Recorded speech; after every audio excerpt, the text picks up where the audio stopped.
Hello students, मैं Rahul Patidar Newton academy YouTube channel पर आप लोगों का फिर से स्वागत करता हूँ। सॉल्यूशन अपन ने पढ़ लिया है, उसमें अपन ने सीखा है कि जो कंसंट्रेशन होता है उसकी कितनी टर्म्स होती हैं, कितनी टर्म्स में अपन उसको डिफ़ाइन करते हैं, उनका डेफिनेशन क्या होता है, फॉर्मूला क्या होता है और कैसे अपन कुछ न्यूमेरिकल्स भी मैंने आपको सोल्व करवाए। न्यूमेरिकल और भी हैं, मॉल फ्रैक्शन के न्यूमेरिकल हैं, अभी बचे हुए हैं। फॉर्मेलिटीज़ के अपन ने नहीं करे हैं, नॉर्मेलिटीज़ के अपन ने नहीं करे हैं, तो अभी और भी न्यूमेरिकल्स हैं। सारे न्यूमेरिकल्स में आप लोगों को जब आपका चैप्टर ख़त्म हो जाएगा उसके बाद लास्ट में सभी टॉपिक के न्यूमेरिकल्स में आपको सोल्व करवाने वाला हूँ। आज अपन आगे का टॉपिक पढ़ना स्टार्ट करेंगे। आज अपन बात करेंगे कि जो बाइनरी सॉल्यूशन होता है, मैंने आप लोगों से कहा था बाइनरी सॉल्यूशन क्या होता है। तो बाइनरी सॉल्यूशन जो होता है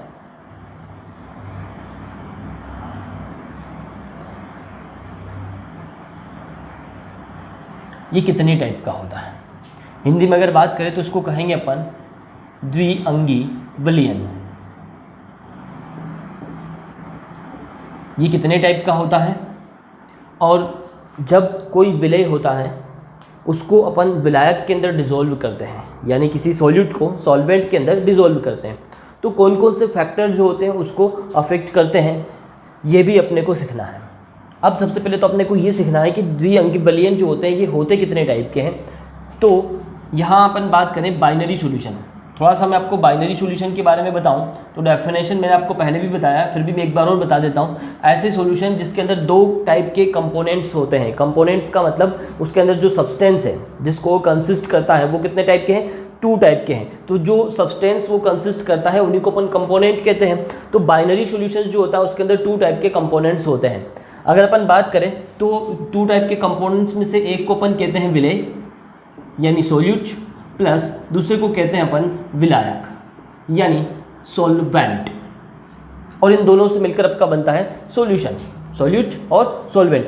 तो ऐसा आपका सॉल्यूशन क्या कहलाएगा, बाइनरी सॉल्यूशन। ज़्यादातर सॉल्यूशन जो होते हैं वो बाइनरी ही होते हैं, अपन इनकी ही ज़्यादा बात करेंगे। तो यहाँ अपन इसको क्लासीफाई करें, वर्गीकरण इसका देखें तो क्या होने वाला है देखेंगे। बाइनरी सॉल्यूशन थ्री टाइप के होते हैं। एक होता है आपका ठोस विलयन, मतलब जब विलय और विलायक दोनों को आप मिक्स कर दोगे उसके बाद जो आपका सॉल्यूशन बनेगा वो सॉलिड स्टेट में है, ठोस अवस्था में है, तो वो आपका ठोस सॉल्यूशन हो गया। जब आपने विलय और विलायक, सोल्यूट और सॉल्वेंट दोनों को आपस में मिक्स किया और आपका सॉल्यूशन कैसा बन रहा है, द्रव बन रहा है, तो आपका वो द्रव विलयन हो गया। और मिक्स करने के बाद अगर वो गैस फॉर्म में है तो वो आपका गैस विलयन हो गया। तो क्लासिफिकेशन बहुत सिंपल है, ठोस विलयन, द्रव विलयन और गैस विलयन। लेकिन यहाँ पर जो गैस विलयन है इसके बारे में तो मैं कोई ज़्यादा बात नहीं करने वाला हूँ। यहाँ पर सिंपल तरीके से मैं आपको बता देता हूँ। गैस विलयन मतलब क्या, किन्हीं भी गैसों का आप आपस में मिक्सचर कर दो, गैसों को आपस में मिला दो तो वो आपका गैसी सॉल्यूशन हो जाएगा। यहाँ तो कोई बड़ी बात नहीं है, इसको ज़्यादा डिटेल में पढ़ने का ज़रूरत नहीं पड़ेगा। लेकिन यहाँ अपने को समझना है। ठोस वाले को अगर देखें तो ठोस वाला जो होता है ये फिर से दो टाइप का होता है। पहले इसको पढ़ लेते हैं, फिर मैं आपको द्रव वाला पढ़ाऊंगा। गैस वाले के बारे में अपन ज़्यादा बात अभी नहीं करेंगे। गैस मतलब गैस का गैस में मिक्सचर, तो गैसी सॉल्यूशन हो जाएगा। चलिए, तो ठोस वाले की अगर अपन बात करें तो जो ठोस विलयन होता है वो फिर से दो टाइप का होता है। ठीक है, जो फर्स्ट वाला टाइप है वो आपका हो जाएगा प्रतिस्थापी विलयन, ठीक है, और जो सेकंड वाला जो है वो आपका हो जाएगा अंतराकाशी विलयन, इंटरस्टिशियल सॉल्यूशन और सब्स्टिट्यूशनल सॉल्यूशन। अब सब्स्टिट्यूट यानी प्रतिस्थापित करना, इसका क्या मतलब होता है। सपोज मान लो कि आपके पास, सबसे पहले अपन बात करेंगे सॉल्वेंट की। आपके पास किसी भी एक टाइप का सॉल्वेंट है। सपोज मान लो सॉल्वेंट को मैंने यहाँ पर ऐसे उसके मॉलिक्यूल्स को ऐसे राउंड शेप में बता दिया। ये मेरे पास कुछ यहाँ पर क्या है, सॉल्वेंट है। ठीक है, अब आप क्या कर रहे हैं, इसमें सोल्यूट मिला रहे हो, विलय मिला रहे हो, तो वो विलय क्या करेगा कि यहाँ पर जो सॉल्वेंट के पार्टिकल्स हैं इनको प्रतिस्थापित कर देगा, उनकी जगह वो आकर यहाँ पर सेटल हो जाएगा। मतलब सपोज मान लो कि ये आपका क्या हो गया, सोल्यूट हो गया, यहाँ पर सोल्यूट आ गया, यहाँ पर सोल्यूट आ गया, तो ये आपका क्या हो गया, सोल्यूट, और ये आपका क्या हो गया, सॉल्वेंट। तो आपको समझ में आता है, ये आपका विलायक था पहले, जब आप उसके अंदर विलय मिलाया तो जो ये विलय के पार्टिकल्स हैं इनने जो विलायक है उनके पार्टिकल्स को क्या कर दिया, प्रतिस्थापित कर दिया, सब्स्टिट्यूट कर दिया। इसीलिए इस टाइप का सॉल्यूशन जो होता है वो क्या कहलाता है, प्रतिस्थापी विलयन कहलाता है। जनरली इस टाइप के जो सॉल्यूशन जब बनते हैं तो उसमें ये दो जो होते हैं विलय और विलायक, ये दोनों ही ठोस है, सॉलिड है, क्योंकि अपन ने कहा है कि ये आपका सॉलिड यानी ठोस विलयन है। इस टाइप के सॉल्यूशंस के जो दोनों पार्टिकल्स होते हैं, मतलब आपका विलय और विलायक यानी सॉल्यूट टू सॉल्वेंट के जो पार्टिकल होते हैं वो सेम साइज़ के होते हैं। मतलब यहाँ पर एग्जांपल से समझोगे तो आपको समझ में आएगा। यहाँ बहुत सारी मिश्र धातुएं आती हैं, है ना, मेटल का मिक्सर धातुएं। जैसे यहाँ पर अगर अपन बात करें तो एग्जांपल की अगर बात करें तो यहाँ हो जाएगा आपका पीतल, ठीक है, कांसा, ये इसके एग्जांपल है, ठीक है। कांसा जो अंतराकाशीय विलयन है उसकी बात करें तो ये क्या होता है, इसमें एग्जांपल देखेंगे आप, टंगस्टन कार्बाइड WC इसका एग्जांपल है, टंगस्टन W कार्बाइड C। तो यहाँ क्या होता है, जैसे सपोज मान लो कि ये टंगस्टन के पार्टिकल्स हैं। अब यहाँ तो मैं बहुत सिंपल स्ट्रक्चर बना रहा हूँ, लेकिन मैंने आप लोगों को सॉलिड स्टेट फर्स्ट पार्ट जब आपको पढ़ाया था तब मैंने आपको एक चीज़ सिखाया था कि इनका जो क्लोज पैकिंग होता है वो होता है CCP टाइप का। CCP टाइप का क्लोज पैकिंग पढ़ाया था मैंने 3D के अंदर, यानी क्यूबिक क्लोज पैकिंग, ठीक है। तो उसमें मैंने कहा था कि जो आपका पार्टिकल्स होते हैं उसमें दूसरी वाली जो थर्ड वाली जो लेयर बनती है, थर्ड वाली लेयर जो होती है वो ऑक्टाहेड्रल वॉइड जो होती है। सपोज मान लो कि ये वाली यहाँ पर ऑक्टाहेड्रल वॉइड है, दिख नहीं रहा है लेकिन ये कितनी कौन सी वॉइड है, ऑक्टाहेड्रल वॉइड है। तो आपको ऑक्टाहेड्रल वॉइड अगर यहाँ नहीं समझ में आता है तो आप सॉलिड स्टेट के पार्ट में जाके देखेंगे, आपको वहाँ समझ में आ जाएगा। क्लोज पैकिंग वाला जो मैंने पार्ट पढ़ा है मैं उसका लिंक आपको डिस्क्रिप्शन बॉक्स में दे दूंगा, वहाँ से आप उसको देख लेंगे कि ऑक्टाहेड्रल वॉइड क्या होती है, अष्टफल की रिक्तिका क्या होती है। उसके अंदर जो है ये टंगस्टन के पार्टिकल है और ये कार्बन के पार्टिकल जो है इस ऑक्टाहेड्रल वॉइड के अंदर चले जाएंगे। अब रिक्तिका के अंदर जा रहे हैं, मॉलिक्यूल्स के बीच में जो स्पेस होता है उस स्पेस को अपन बोलते हैं इंटरस्टिशियल स्पेस, या हिंदी में कहें तो अंतराकाशीय अवकाश। तो उसके अंदर पार्टिकल्स चला गया, तो टंगस्टन के पार्टिकल तो ये रहे और कार्बन के जो पार्टिकल है वो कहाँ चले गए, ऑक्टाहेड्रल वॉइड में चले गए। मतलब यहाँ पर टंगस्टन आपका कौन सी संरचना बना रहा है, CCP। अब क्यूबिक है, क्यूबिक क्लोज पैकिंग यानी घनी आपका संरचना है, तो घन में भी कौन सा संरचना होती है इसकी, FCC। FCC का मतलब सोचते हैं ना, face centred cubic unit cell. तो यहाँ पर टंगस्टन जो होता है वो FCC यूनिट सेल है इसका। और ये जो बीच में जो वॉइड आपको दिख रहा है इसमें आपका कौन आ गया, कार्बन आ गया। तो आपका जो मिक्सचर बना वो कैसा बन गया, अंतराकाशीय विलयन बन गया। यहाँ पर भी दोनों सॉलिड थे, टंगस्टन और कार्बन दोनों सॉलिड है, तो बनने वाला सॉल्यूशन भी क्या रहेगा, सॉलिड रहेगा। इसलिए ये आपका पहला वाला टाइप हो गया ठोस सॉल्यूशन यानी सॉलिड सॉल्यूशन, ठोस विलयन, ठीक है। अब बात करेंगे अपन द्रव विलयन की। यहाँ तक आपको समझ में आ गया। इसमें आप एग्जांपल याद रखेंगे, टंगस्टन कार्बाइड इसमें, और यहाँ जो मैंने आपको एग्जांपल बताया था अभी जस्ट प्रतिस्थापी में अपन ने दो चीज़ें पढ़ी है, मिश्र धातुओं में कांसा पढ़ लिया है और पीतल भी मैंने बता दिया कि उसमें क्या क्या होता है। चलिए अब बात करते हैं अपन लिक्विड सॉल्यूशन की, द्रव सॉल्यूशन की। की अगर मैं बात करूं तो ये भी फिर से 3 टाइप का होता है, ठीक है। एक आपका हो जाता है द्रव विलयन। सीधी सी बात है, मैंने कहा था कि जब विलय और विलायक यानी सॉल्यूट और सॉल्वेंट को जब आप मिक्स करोगे तो आपका जो ओवरऑल आपका जो सॉल्यूशन बनने वाला है वो लिक्विड होना चाहिए। तो सीधी सी बात है, अगर द्रव के अंदर मिलाओगे तो फाइनली जो बनेगा वो लिक्विड ही रहेगा, ठीक है। एक और तरीके से हो सकता है द्रव ठोस, द्रव में आप ठोस मिला दें, इससे ठोस तो नहीं होगा पूरे तरीके से, वो भी आपका लिक्विड टाइप का ही रहेगा। तो ये भी आपका लिक्विड विलयन के अंदर ही आता है, द्रव ठोस विलयन। एक होता है द्रव गैस विलयन, द्रव के अंदर आप क्या मिला दो, गैस मिला दो। मतलब यहाँ पर सीधी सी बात आपको याद रखना है कि यहाँ आपका जो सॉल्वेंट है, विलायक जो है वो आपका क्या रहेगा, द्रव अवस्था में रहेगा। कोई भी द्रव रहेगा उसके अंदर, चाहे तो आप द्रव मिला दें, चाहे उसके अंदर आप ठोस मिला दें, चाहे उसके अंदर आप गैस मिला दें। तो समझ में आ गया द्रव विलयन का मतलब समझ रहे हो ना। ये पहले वाला जो मैंने द्रव लिखा है ये आपके विलायक के लिए लिखा है, सॉल्वेंट के लिए लिखा है। मतलब सॉल्वेंट आपका लिक्विड है, उसके अंदर आप लिक्विड मिला रहे हो, फिर लिक्विड के अंदर आप ठोस मिला रहे हो, फिर लिक्विड के अंदर आप क्या मिला रहे हो, गैस मिला रहे हो। तो इस तरीके से आप इसको याद रख सकते हैं। अब द्रव विलयन की अगर मैं बात करूँ तो इसका तो एग्जाम्पल मैंने आगे भी आपको पढ़ा दिया है। बाइनरी सॉल्यूशंस नहीं पढ़ाया था, लेकिन मैंने आपको सॉल्यूशंस के टाइप पढ़ाए थे विलय और विलायक की अवस्था के आधार पर, तो वहाँ अपन ने पढ़ा था। तो द्रव विलयन के अंदर अपन बात करें तो अल्कोहल के अंदर आप पानी मिला दें, एक एक एग्जाम्पल हो जाएगा। लेकिन यहाँ सिर्फ एग्जाम्पल समझना जरूरी नहीं है आपको, या ये मेन चीज़ समझना जरूरी है कि कोई भी सॉल्यूट जो होता है जब उसको सॉल्वेंट के अंदर आप डिजोल्व करते हो तो क्या कारण है कि वो उसके अंदर डिजोल्व हो जाता है, ठीक है। तो उसका एक बहुत सिंपल तरीके से अपन बोलते हैं कि लाइक डिजोल्व लाइक, समान समान को घुलता है। मतलब एक जैसी चीज़ें होती हैं वो आपस में घुल जाती हैं। मतलब अगर मैं बात करूं कि पानी के अंदर H2O के अंदर अपन ने अल्कोहल मिलाया है, जैसे इथाइल एल्कोहल मिलाया C2H5OH, तो क्या रीज़न है कि जो अल्कोहल होता है ये पानी के अंदर घुल जाता है? तो इसका रीज़न है कि यहाँ अगर मैं बात करूँ अल्कोहल की तो वाटर की, तो वाटर में क्या है, हाइड्रोजन है, हाइड्रोजन पर क्या है H+, ठीक है, और यहाँ पर बनेगा OH-, मतलब इसमें क्या बन रहे हैं, आयंस बन रहे हैं, ठीक है। इसी तरीके से अल्कोहल जो होता है, अल्कोहल में भी क्या होता है, आयंस बनते हैं, C2H5 पर प्लस चार्ज आ जाएगा और OH पर आ जाएगा माइनस चार्ज। तो दोनों में सिमिलरिटीज़ हैं, ये भी आयन बना रहा है और ये भी क्या बना रहा है, आयन बना रहा है।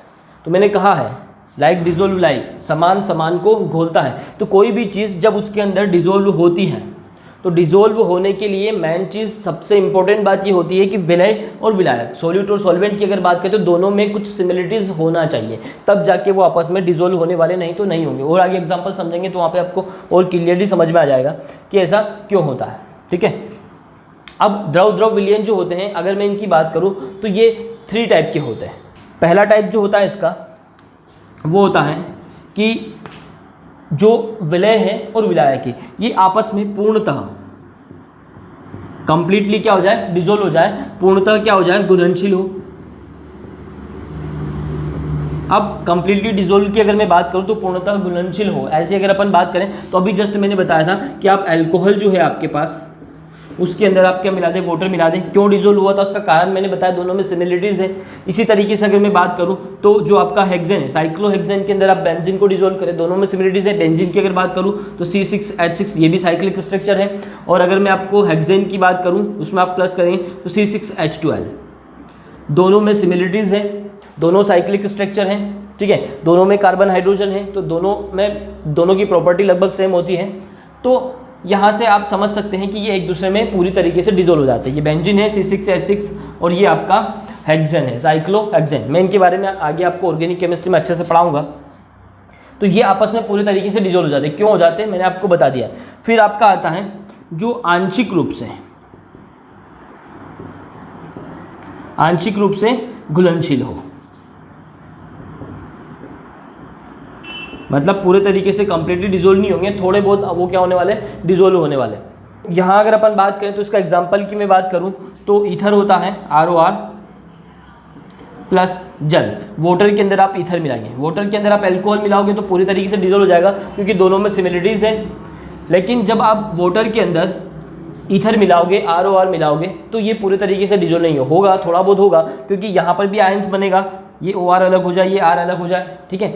यहाँ पर भी आयन बनेंगे, लेकिन आयन सेम नहीं है, आयन थोड़े अलग अलग हैं, तो वो इतने आसानी से केमिकल रिएक्शन नहीं करेंगे, इसलिए ये पूरे तरीके से डिसॉल्व नहीं हो रहा है। ईथर का मतलब होता है ROR। R का मतलब समझते हो आप? R का मतलब अगर आपको नहीं पता है, 12th में है तो पता होना भी चाहिए, क्योंकि 11th में आपने ये सब पढ़ लिया है। तो एल्किल ग्रुप जो होता है उसको R कहा जाता है।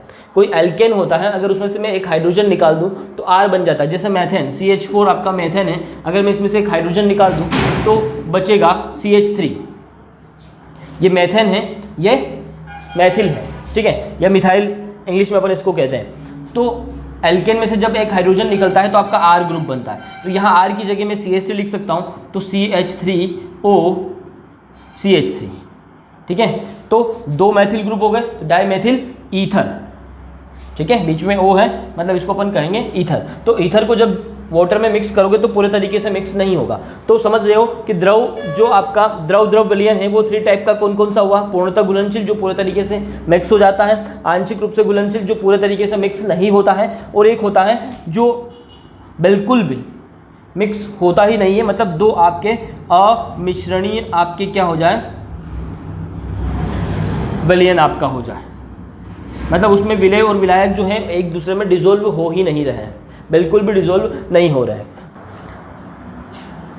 अभी बेंजीन को आपने हेक्सेन में मिलाया था तो डिसॉल्व हो गया था, लेकिन इसी बेंजीन को C6H6 बेंजीन को यदि आप वाटर के अंदर डिसॉल्व करोगे तो ये मिक्स नहीं होने वाला है, क्योंकि जो आपका वाटर है ये तो आयन बनाता है, लेकिन बेंजीन कोई आयन नहीं बनाता है। तो आपका द्रव विलयन यहाँ पर कंप्लीट हो जाता है। मैंने कहा कि जो आपको सबसे पहली बात तो ये पता होना चाहिए घुलनशीलता का मतलब क्या होता है, डिसोल्यूशन का मतलब क्या होता है। डिसोल्यूशन का मतलब ये होता है कि कोई भी विलय है उसको विलायक के अंदर आप डिसॉल्व कर रहे हो, ठीक है। तो ये तो एक चीज़ हो गई। अब उसके बेसिस पर वो कितना उसके अंदर डिसॉल्व हो रहा है, उसके बेसिस पे 3 टाइप का हो गया। अगर वो पूरे तरीके से डिसॉल्व हो रहा है तो वो आपका हो जाएगा पूर्णतः घुलनशील विलयन। यानी इसका एग्जांपल हो जाएगा वाटर के अंदर आप अल्कोहल मिला दें, या फिर यहाँ पर अपन ने बेंजीन के अंदर मिला दिया हेक्सेन। आंशिक रूप से घुलनशील की अगर बात करें तो थोड़ा बहुत डिजोल्व हो रहा है तो ईथर के अंदर आप वाटर मिला दो, ये थोड़ा बहुत आपका डिजोल्व होने वाला है। फिर अमिश्रणी विलयन की अगर मैं बात करूं तो यहाँ मैं वाटर के अंदर मिलाऊंगा बेंजीन, तो ये आपस में मिक्स बिल्कुल भी नहीं होने वाला है। तो इस तरीके से आपका जो द्रव द्रव विलयन है वो कितने टाइप का हो गया, 3 टाइप का हो गया। अब बात करेंगे द्रव ठोस विलयन की। यहाँ आपको और भी चीज़ें समझ में आ जाएगी कि क्या चीज़ जरूरी होती है डिजोल्व करने के लिए। अगर बात करूँ यहाँ पर तो सबसे पहले तो आपको रीज़न मैंने अभी बता दिया है कि क्या रीज़न होता है कि जो ठोस होता है वो द्रव में विलय होगा। तो यहाँ पर भी वही रीज़न है, सेम को घोलता है, समान को घोलता है, ठीक है, लाइक डिजोल्व लाइक, आपको ये याद रखना है। तो अगर जैसे मैं बात करूँ यहाँ पर वाटर की, एक एग्जांपल के थ्रू बताता हूँ। वाटर के अंदर मैं मिला रहा हूँ NaCl, ठीक है, और एक आप ऑयल ले लें कोई भी और उसके अंदर मिला दें आप NaCl। घर पे भी आप ये प्रैक्टिकल करके देख सकते हैं। आप देखेंगे कि जब NaCl जब आप वाटर के अंदर डिजोल्व कर रहे हो तो ये यहाँ पर डिजोल्व हो जाएगा, लेकिन जब NaCl को आप ऑयल के अंदर डिजोल्व करोगे तो ये डिजोल्व नहीं होगा। रीज़न क्या हुआ, रीज़न वही हुआ कि ये जो H2O है ये तो आयन बनाता है H+ और OH-, ठीक है, और NaCl जो है ये भी आयन बनाता है Na+ और Cl-। अब ये मेटल है, Na+ बहुत ही आसानी से OH के साथ रिएक्ट करके सोडियम हाइड्रोक्साइड बना देगी और H और Cl आपस में क्रिया करके HCl बना देंगे।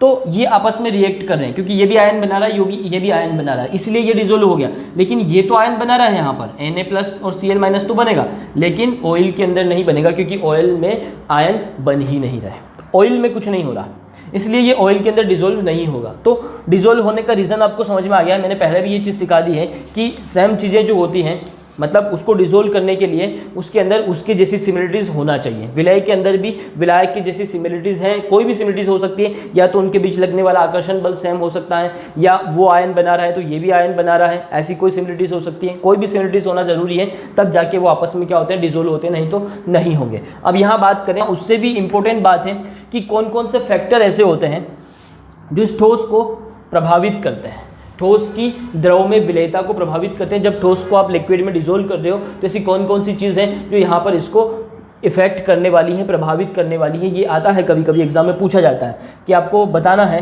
कारण बताने हैं कि कौन कौन से फैक्टर ऐसे हैं जो इफेक्ट करने वाले हैं इस ठोस को द्रव में आप डिजोल्व करोगे वहाँ पर। तो पहली चीज़ तो आपके कारक हैं, ठोस की द्रव में विलयता को प्रभावित करने वाले कारक हैं। उसमें सबसे पहला ही आता है कि जो विलय और जो आपका विलायक है उनकी प्रकृति कैसी है।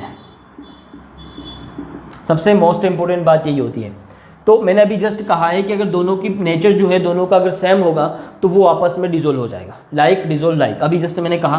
तो ये जब एक दूसरे की प्रॉपर्टी सेम होगी, तो अब जैसे कि सपोज मान लो आपके पास कोई विलय है, यहाँ पर अपन दोनों के बारे में बात कर लेते हैं। इसके अंदर आप ये चीज़ लिख सकते हो कि विलय के अणुओं के बीच लगने वाला बल, ठीक है। तो विलय के अणुओं के बीच कौन सा बल लगता है उसकी अगर बात करें तो विलय सपोज मान लो आपका NaCl है, आयनिक है, तो आयनिक क्रिस्टल मैंने आपको पढ़ाया था, आयनिक क्रिस्टल जो होता है उसमें आयन होता है, Na पर प्लस चार्ज है, Cl पर माइनस चार्ज है, तो इनके बीच में लगने वाला बल जो होगा वो विद्युत आकर्षण बल होगा, ठीक है। इसी तरीके से अगर मैं विलायक की बात करूँ तो विलायक के अणुओं के बीच भी बल लग रहा है। तो विलायक की अगर मैं बात करूँ, विलायक यदि आपके पास जल है तो जल जो है ये ध्रुवीय है। ध्रुवीय का मतलब इसमें H+ है, OH- है। अब यहाँ पर भी डाइपोल है, यहाँ पर भी डाइपोल है, यहाँ पर भी 2 ध्रुव है, यहाँ पर भी 2 ध्रुव है। तो यदि अगर विलय भी आपका ध्रुवीय है और विलायक भी यदि आपका ध्रुवीय है तो वो आसानी से आपस में क्या हो जाएंगे, डिजोल्व हो जाएंगे। अभी जस्ट इससे पहले मैंने समझा दिया था, इसलिए आपको ये वाला नेचर वाला आपको समझ में आ जाना चाहिए। और यदि आपका कोई विलायक जो है वो भी अध्रुवीय है, अध्रुवीय जैसे मान लो आपने बेंजीन लिया था, ठीक है, और उसके अंदर आपने हेक्सेन को डिजोल्व किया था तो हो गया था। तो बेंजीन जो है C6H6 की अगर मैं बात करूं तो ये भी आपका अध्रुवीय है, और विलय इसके अंदर आपने C6H12 जो मिलाया था वो भी आपका कैसा था, अध्रुवीय। तो ये आपस में क्या हो गए, तो मिक्स हो गए थे। तो सिमिलरिटीज होना चाहिए तब जाके मिक्स होते हैं, मतलब विलय और विलायक का नेचर जो होता है वो सेम होना चाहिए तभी वो आपस में डिजोल्व होते हैं। तो पहला कारक तो आपका ये हो गया। यहाँ एक चीज़ और आती है, वो है आपका जल योजन ऊर्जा। जल योजन ऊर्जा की अगर मैं बात करूं तो जल योजन ऊर्जा होती क्या है। जैसे सपोज मान लो आप NaCl है, आपने NaCl लिया, इसको आप वाटर के अंदर डिजोल्व करें, H2O के अंदर मिला रहे हो, ठीक है। तो क्या होगा, जैसे ही इस NaCl को आप H2O के अंदर मिलाओगे ये Na+ और Cl- में टूट गया, जल योजित हो गया, जल के अंदर मिल गया, जल के साथ रिएक्ट कर लिया, इसको कहते हैं जल योजन ऊर्जा। और सपोज मान लो आपको NaCl बनाना है तो उसके लिए आपको क्या लगेगा, Na लगेगा और Cl2 क्लोरीन दोनों की जरूरत लगेगी और दोनों से मिलकर आप NaCl बनाओगे। तो मैं आपको दो डेफिनेशन यह बता देता हूँ कि यदि आप 1 ग्राम कोई भी क्रिस्टल बना रहे हो और उसको बनाने के लिए जितनी ऊर्जा लगती है उसको बोलते हैं कि जालक ऊर्जा। लैटिस बना रहे हो आप, क्रिस्टल लैटिस बना रहे हो 1 ग्राम, तो उसको बनाने के लिए जितनी ऊर्जा लगती है उसको कहा अपन ने जालक ऊर्जा। ये तो बनाने के लिए जो ऊर्जा लगी उसको अपन ने कितने जालक ऊर्जा। और जब आप इसने जल में आपने इसको डिजोल्व किया तो ये आयन में टूट गया, तो ये हो गई जल योजन ऊर्जा। तो इसको तोड़ने के लिए और बनाने के लिए आप बात को ध्यान से समझेंगे, जो बनाने के लिए जो ऊर्जा लग रही है वो जालक ऊर्जा हो गई, तोड़ने के लिए यानी उसको पानी के अंदर डिजोल्व करने के लिए जो ऊर्जा लग रही है वो आपकी कौन सी हो गई, जल योजन ऊर्जा हो गई। तो इस जल योजन ऊर्जा का मान जब तक इस जालक ऊर्जा से ज़्यादा नहीं होगा तब तक आपका जो विलय है, सोल्यूट है, वो सॉल्वेंट के अंदर डिजोल्व नहीं होने वाला है। बात को ध्यान से समझेंगे, ये बनाने के लिए लगने वाली ऊर्जा है। तो सीधी सी बात है कि जो कोई भी चीज़ को बनाने के लिए जितनी ऊर्जा लगेगी, सपोज मान लो कि आपने ये जो मार्कर है इसका ये कैप जो है इसके ऊपर ऐसे आपने लगा दिया। अब ये थोड़ा सा टाइट लगा हुआ है, मतलब इसमें कुछ ना कुछ है जिसकी वजह से यहाँ पर ये फिक्स हो गया। अब मैं इसको खोल रहा हूँ, तो खोलने के लिए मुझे उतना ज़्यादा प्रेशर लगाना पड़ेगा कि ये जो यहाँ पर जो जॉइंट है वो जॉइंट क्या हो जाए, अलग हो जाए, तब जाके ये खुलने वाला है। तो मुझे इसको जोड़ने के लिए जितनी एनर्जी लगी है उससे ज़्यादा ऊर्जा काय के लिए लगानी पड़ी, खोलने के लिए लगानी पड़ी, तब जाके वो खुला। तो सीधी सी बात यही है कि इसको जोड़ने के लिए Na और Cl को जोड़ने के लिए जो ऊर्जा लगी वो जालक ऊर्जा हो गई। अब इसको आप तोड़ रहे हो, जल योजित कर रहे हो, तो जल योजित करने के लिए आप इससे ज़्यादा ऊर्जा लगाओगे तब जाके जल योजित होने वाला है। तो सीधी सी बात है कि जब आपका जल योजित ऊर्जा जो है, जल योजन ऊर्जा का मान जो है, वो वैल्यू जो है वो जालक ऊर्जा से अगर ज़्यादा है तभी जाके आपका जो सोल्यूट है वो सॉल्वेंट के अंदर डिजोल्व होने वाला है, नहीं तो नहीं होगा। तो ये आपको समझ में आना चाहिए कि जल योजन ऊर्जा क्या होती है। तो दो रीज़न तो मैंने समझा दिए। एक होता है आपका टेम्परेचर, ताप, इसको समझना बहुत ज़रूरी है। अगला फैक्टर आपका टेम्परेचर है। अब टेम्परेचर जो है ये किस तरीके से ठोस की द्रव में विलेयता को प्रभावित करता है उसको समझते हैं। तो सपोज मान लो कि आपने कोई भी द्रव लिया, लिक्विड लिया, उसके अंदर आप ठोस मिला रहे हो, ठीक है, उसको क्या कर रहे हो, डिजोल्व कर रहे हो, यानी घोलना, घुलना, ऐसा लिख देता हूँ, और आपका विलयन बन गया, ठीक है, ये आपका विलायक हो गया, ये आपका विलय हो गया और आपका क्या बन गया, विलयन बन गया। तो कुछ रिएक्शन ऐसी होती हैं कि जब आपने द्रव और ठोस को मिक्स किया तब विलयन बनने के बाद यहाँ पर कुछ न कुछ ऊष्मा उत्सर्जित होती है। मतलब जब आप विलय को विलायक के अंदर मिलाते हो तो विलयन बनता है और साथ ही साथ उसमें कुछ न कुछ ऊष्मा जो होती है वो निकलती है। मतलब जब विलयन बनता है तो विलयन जो होता है थोड़ा सा गर्म हो जाता है। गर्म क्यों होता है, क्योंकि उसमें से ऊष्मा निकल गई। चूने को पानी में डालते हो कि नहीं, पानी गर्म हो जाता है, तो वैसी बात है, ऊष्मा निकल गई। अब दूसरी बात अगर यहाँ पर करें तो कुछ ऐसा भी होता है कि जब विलायक में आप विलय को प्लस कर रहे हो, यानी विलय को मिला रहे हो, तो वो उसके अंदर की कुछ ऊष्मा जो है उसको एब्जॉर्ब कर रहा है, उसके बाद आपका क्या बन रहा है, विलयन बन रहा है। दो टाइप की कंडीशन होती है, या तो वो एनर्जी को एब्जॉर्ब करेगा उसके बाद सॉल्यूशन बनेगा, या फिर सॉल्यूशन बनने के बाद एनर्जी जो है वो रिलीज होने वाली है। तो बात को ध्यान से समझेंगे कि यहाँ पर क्या हुआ है। अब टेम्परेचर का इफेक्ट दोनों जगह अलग अलग तरीके से होता है, ये मोस्ट इंपॉर्टेंट बात है, उसको समझ लेना। अब अगर इस टाइप का सॉल्यूशन आप बना रहे हो जिसमें ऑलरेडी क्या निकल रही है, ऊष्मा निकल रही है, वो खुद ही वहाँ पर टेम्परेचर क्या कर रहा है, बढ़ा रहा है, उस सॉल्यूशन का टेम्परेचर बढ़ा रहा है, क्योंकि जब आप विलय को विलायक में मिला रहे हो तो ऊष्मा जो है वो क्या हो रही है, रिलीज हो रही है। तो फिर ऐसी जगह जब आप ताप बढ़ाओगे तो आप और ज़्यादा टेम्परेचर बढ़ा रहे हो। ऑलरेडी जब विलय मिला रहे हो तो ऑलरेडी वहाँ का टेम्परेचर बढ़ रहा है, तो आप और ज़्यादा टेम्परेचर बढ़ाओगे तो विलयता जो है, उसका डिसोसिएशन जो है, विलयता जो है वो क्या हो जाएगी, कम हो जाएगी, ठीक है, घुलना रुक जाएगा, कम हो जाएगा। ऐसी जगह यहाँ क्या हो रहा है, यहाँ तो ऊष्मा की आवश्यकता है, ये तो ऊष्मा क्या करे, जब विलय विलायक के अंदर तब डिजोल्व होगा जब आप उसको ऊष्मा दोगे, या वो जो सॉल्यूशन है, जो भी आपका सॉल्वेंट है, उसमें से ऊष्मा को क्या करेगा, एब्जॉर्ब करेगा, तब जाके ये क्या करेगा, विलयन बनाएगा। तो ऐसी कंडीशन में फिर जब आप टेम्परेचर बढ़ाओगे तो उसका जो डिसोल्यूशन जो है या विलयता जो है वो भी क्या हो जाएगी, बढ़ जाएगी। मतलब आपको समझ में आना चाहिए कि इस टाइप की रिएक्शंस को अपन कहते हैं एक्सोथर्मिक रिएक्शन, ऊष्मा रिलीज हो रही है, ऊष्माक्षेपी रिएक्शन। ये क्या कहलाती है, ऊष्माक्षेपी। यदि आप विलय और विलायक को मिला रहे हो और रिएक्शन आपका कौन सा है, ऊष्माक्षेपी टाइप का है, एक्सोथर्मिक टाइप का है, तो उसमें जब आप टेम्परेचर बढ़ाओगे तो विलयता कम हो जाएगी और यदि रिएक्शन आपका एंडोथर्मिक है, मतलब उसमें ऊष्मा अवशोषित हो रही है उसके बाद विलयन बन रहा है, तो ऐसी कंडीशन में जब आप टेम्परेचर बढ़ाओगे तो विलेयता भी क्या हो जाएगी, बढ़ जाएगी। तो टेम्परेचर का सिस्टम समझ में आ गया। यहाँ पे एग्जांपल चाहे तो याद रखें, इसका एग्जांपल जो है यहाँ अगर मैं बात करूँ मेटल के जो नाइट्राइट होते हैं, है ना, KNO3, ठीक है, NaNO3 या NaCl, नमक मिला रहे हो आप, KCl मिला रहे हो, कभी भी आप ये घर पे ट्राई कर सकते हैं। NaCl को आप पहले ठंडा पानी ले उसमें डिज़ोल्व करते जाएं, एक टाइम ऐसा आएगा कि नमक डिज़ोल्व होना बंद हो जाएगा, फिर आप थोड़ा सा टेम्परेचर बढ़ा दें, फिर डिज़ोल्व करें वो डिज़ोल्व होने लग जाएगा, फिर और बढ़ाएंगे और डिज़ोल्व होने लग जाएगा। एक समय ऐसा आएगा कि उसका डिज़ोल्व होना, कितना भी टेम्परेचर बढ़ा दो फिर डिज़ोल्व होना बंद हो जाएगा।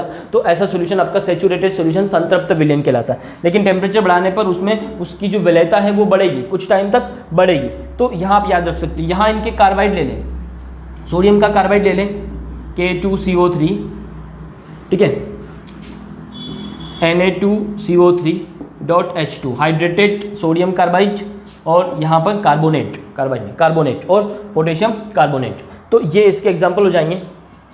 चलिए, तो आपको टेम्परेचर का इफेक्ट समझ में आ गया कि टेम्परेचर बढ़ाने पर द्रव के अंदर ठोस की विलेयता किस तरीके से प्रभावित होती है। 3 कारक मैंने बताया आपको। एक मैंने बताया कि दोनों का नेचर सेम होना चाहिए। दूसरा मैंने आपको ये बताया है कि जल योजन ऊर्जा, जालक ऊर्जा से जल योजन ऊर्जा का मान अधिक होना चाहिए, तब जाके वो डिसोल्व होगा। तीसरा मैंने आपको टेम्परेचर का इफेक्ट यहाँ पर बता दिया।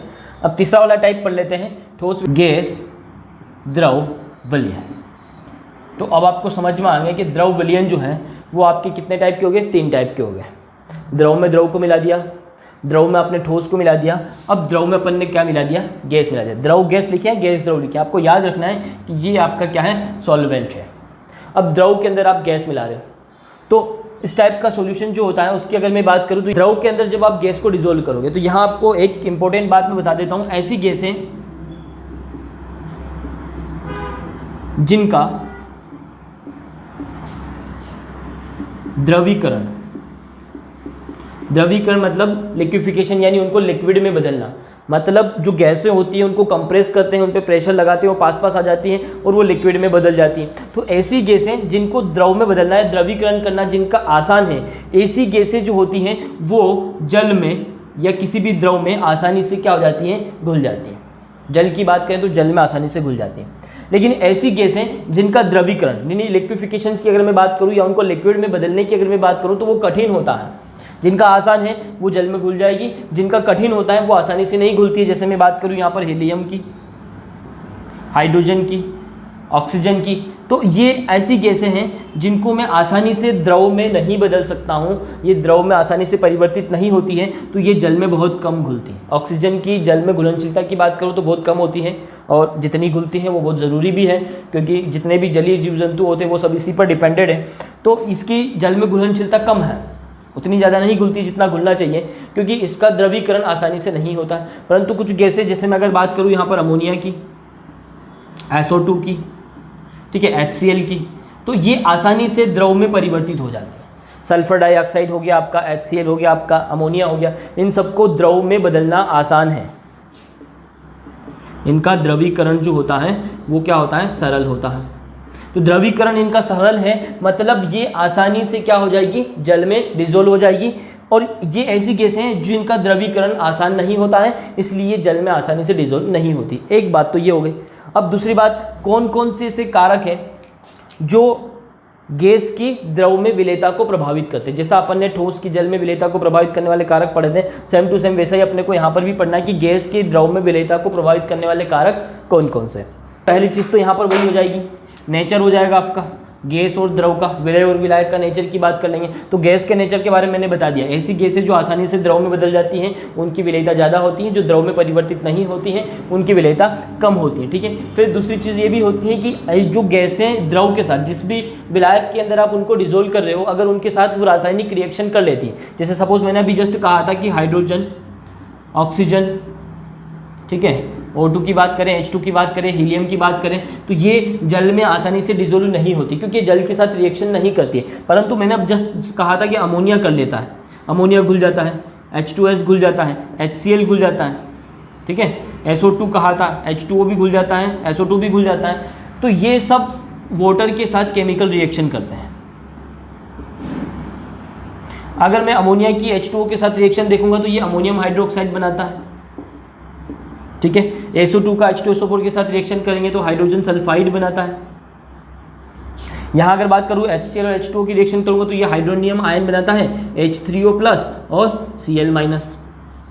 तो यहाँ पर हाइड्रोनियम आयन बन गया और Cl- बन गया। तो इस तरीके से ये जो गैसें होती हैं ये विलायक के साथ आसानी से क्रिया कर लेती हैं, रासायनिक अभिक्रिया कर लेती है, इसलिए आसानी से डिजोल्व हो जाती हैं। ये रासायनिक क्रिया नहीं करती है इसलिए ये जल में डिजोल्व नहीं होती। आप ये भी लिख सकते हैं। फिर अगला जो आता है वो टेम्परेचर का इफेक्ट आता है। तो यहाँ पर एक चीज़ मैं क्लियर कर देता हूँ कि जब भी आप किसी भी द्रव के अंदर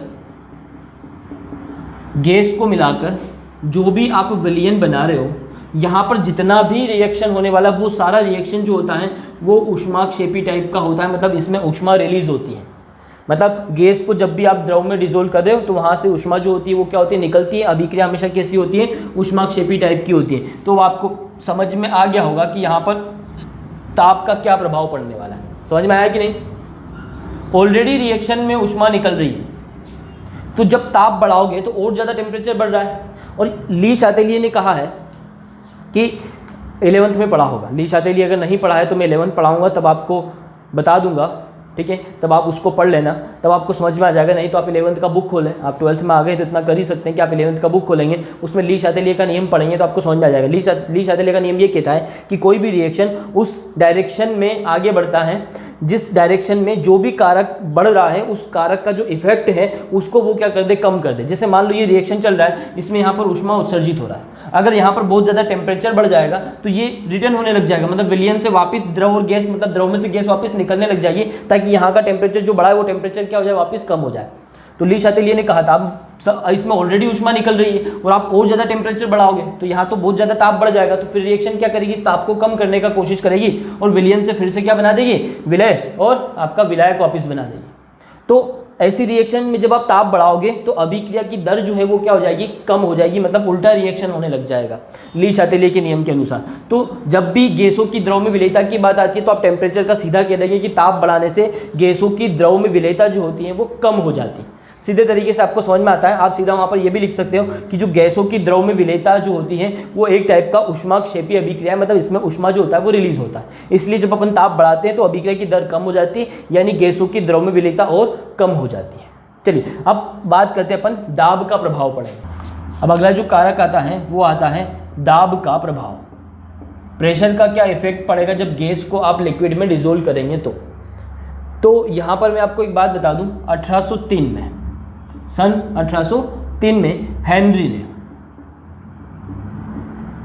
गैसों की द्रव में विलेयता पर दाब के प्रभाव को एक्सप्लेन किया था। इन्होंने सबसे पहले बताया था, क्या बताया था, इन्होंने बताया था कि गैस जो होती है किसी भी द्रव में घुलने वाली गैस की मात्रा, तो उसको अपन m मान लें। किसी भी द्रव में जो आप गैस डिजोल्व करें उसकी मात्रा को m मान लें। अब उस पर अपन प्रेशर लगाते हैं तो ये जो गैस में जो गैस आपकी द्रव में घुल रही है, द्रव में घुलने वाली गैस की जो मात्रा होती है ये उस पर लगाए गए दाब के समानुपाती होती है। समानुपाती होने का मतलब ये है कि जितना ज़्यादा मैं दाब लगाऊंगा गैस उतना ही ज़्यादा उस द्रव में क्या होने वाली है, डिजोल्व होने वाली है। इसका क्या रीज़न है उसको समझना। सपोज मान लो कि ये आपका एक चेंबर है, इसमें आपने क्या लिया है, लिक्विड लिया है। हेनरी का नियम मैं आपको और पूरा डिटेल में पढ़ाऊंगा, अभी मैं यहाँ सिर्फ दाब का प्रभाव पढ़ा रहा हूँ कि दाब बढ़ाने से गैस में जो गैस की जो द्रव में विलेयता है वो बढ़ जाती है। क्यों बढ़ती है उसको समझना। ये आपका लिक्विड हो गया, यहाँ आपके ऊपर क्या है, गैस है, ठीक है। अभी नॉर्मल तरीके से आप इसको डिजोल्व कर रहे हो, फिर आप क्या करते हो, दाब लगाने के लिए यहाँ ऊपर आपने क्या कर दिया, एक पिस्टन लगा दिया। बाहरी दाब लगाने के लिए क्या कर दिया, एक पिस्टन लगा दिया। अब जैसे ही आप पिस्टन लगाओगे, दबाओगे, तो उससे क्या होगा कि ये गैस के अणु जो दूर दूर हैं, ये गैस के अणु क्या हो जाएंगे, पास पास आने जाए, बहुत ज़्यादा पास पास आ जाएंगे। और जब प्रेशर लगाओगे तो पहले सपोज मान लो कि आप दाब नहीं लगा रहे हो, तब क्या हो रहा है, इस जो लिक्विड है इसकी सतह से टकराने वाले अणुओं की संख्या क्या है, कम है, क्योंकि सभी अणु क्या है, दूर दूर है। लेकिन जैसे आप प्रेशर लगा रहे हो, यहाँ बहुत सारे अणु क्या हो गए, इकट्ठे हो गए, पास पास आ गए। अब इस सतह से टकराने वाले अणुओं की संख्या भी क्या हो गई, ज़्यादा हो गई। अब सरफेस एरिया बढ़ गया है, मतलब सीधी सी बात है कि यहाँ पर घुलने वाली जो ये गैस है उसकी मात्रा भी क्या हो जाएगी, बढ़ जाएगी, क्योंकि अणुओं की संख्या ही बढ़ गई है। तो दाब लगाने से क्या होता है कि जो गैस के अणु हैं ये क्या होते हैं, इनकी सरफेस से यानी सतह से, द्रव की सतह से जो गैस के अणु टकरा रहे हैं उनकी संख्या क्या हो जाती है, बढ़ जाती है। उसकी वजह से दाब लगाने से गैस की द्रव में विलेयता क्या हो जाती है, बढ़ जाती है। और उसको एक्सप्लेन किया है हेनरी ने 1803 में। उन्होंने कहा है कि जो गैस द्रव में घुल रही है उसकी मात्रा उस पर लगाए गए दाब के समानुपाती होती है। समानुपाती का मतलब होता है एक चीज़ को बढ़ाओगे दूसरा भी बढ़ेगा, जितना दाब लगाओगे उतना ही ज़्यादा गैस आपका लिक्विड में क्या होने वाला है, डिसोल्व होने वाला है। यही हेनरी का नियम है। अगर मैं यहाँ समानुपाती का चिन्ह हटा देता हूँ तो यहाँ एक स्थिरांक आ जाता है KH, इसको हेनरी स्थिरांक कहा जाता है। अब हेनरी के नियम के बारे में, इसके अनुप्रयोग क्या हैं, इसकी क्या कमियां हैं, ये सब मैं आपको सिखाऊंगा आगे, ठीक है। तो अभी आप बाइनरी सॉल्यूशंस के बारे में समझ गए होंगे कि बाइनरी सॉल्यूशन जो होता है वो 3 टाइप के होते हैं, एक आपका ठोस विलयन, एक आपका द्रव विलयन, एक आपका गैस विलयन। ठोस 2 टाइप का होता है, एक आपका हो गया अंतराकाशी वाला हो गया और एक हो गया प्रतिस्थापी वाला, ठीक है। फिर अपन ने द्रव विलयन की बात की तो 3 टाइप के हो गए, द्रव द्रव विलयन, द्रव ठोस विलयन और द्रव गैस विलयन। तीनों को प्रभावित करने वाले कारक मैंने आपको समझा दिए। गैस विलयन की अगर बात करेंगे तो ये एक ही टाइप का होता है, गैस का गैस में मिक्सचर, वो गैसी विलयन हो जाता है। तो यहाँ आपको ज़्यादा लोड लेने का जरूरत नहीं है गैसी विलयन में।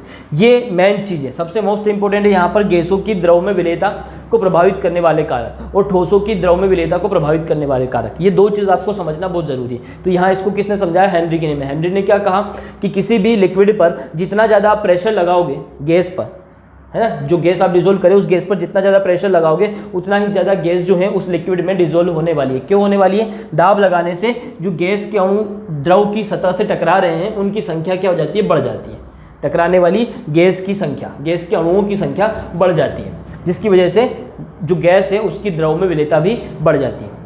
चलिए मिल कल की क्लास में, तब तक आप लोग इसको अच्छे से पढ़ लें। अगर आपको नहीं समझ में आया है तो आप वीडियो को 2 बार देखिए, 3 बार देखिए। फास्ट हो रहा है तो आप उसको पॉज कर करके देखिए, लेकिन आप इसको ध्यान से समझेंगे तो आपको पूरा समझ में आएगा बाइनरी सॉल्यूशन क्या होता है, कितने टाइप का होता है और कौन कौन सी चीज़ें जो होती हैं वो जो विलय है उसको विलायक में डिसोल्व करने को इफेक्ट करती हैं।